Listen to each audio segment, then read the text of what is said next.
காத்து மழைய நீடிக்கும் தெரியலையே. எனக்கு தெரியல. என் அப்பா டிவில வானிலை செய்தி கேட்டுட்டு வர போயிருக்காரு. ஒரு புயல் கரையை கடக்க போறதா நியூஸ்ல சொன்னாங்க. அப்படின்னா நாம இன்னைக்கு மீன் பிடிக்க போக முடியாதுன்னு நினைக்கிறேன். இங்க பாரு, நாம நிச்சயமா இன்னைக்கு கடல்ல மீன் பிடிக்க போலாம். ஆனா புயல் முடிஞ்சதுக்கு அப்புறமா தான் நாம போனோம். அதான் நல்லது. எது எப்படியோ இன்னும் லியோ வரல. நாம அவனுக்காக வெயிட் பண்ணணும். என் தொப்பி. அவன் நிச்சயமா அதை பிடிக்க மாட்டான்னு நினைக்கிறேன்.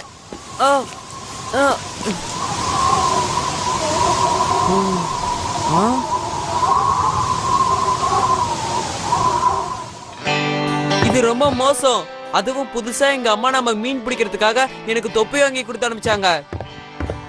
உங்களுக்கு தெரியுமா, அந்த காத்து மேல எனக்கு கோவமா வருது. அதை நேர்ல சந்திச்சு அறிவுரை சொல்ல விரும்புறேன்.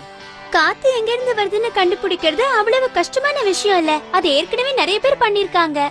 உன் கதைய ஆரம்பியானா? இது ரொம்ப வருஷத்துக்கு முன்னாடி நடந்த உண்மையான கதை. டியூனின்கிறவர் தான் இந்த கதையோட ஹீரோ. ஏன் அவரோட தொப்பியையும் காத்து தூக்கிட்டு போயிடுச்சா என்ன? அவரோட தொப்பிய காத்து தூக்கிட்டு போகல. டியூனின் சமைக்க நினைச்ச மாவை அதை நாசமாக்கிடுச்சு.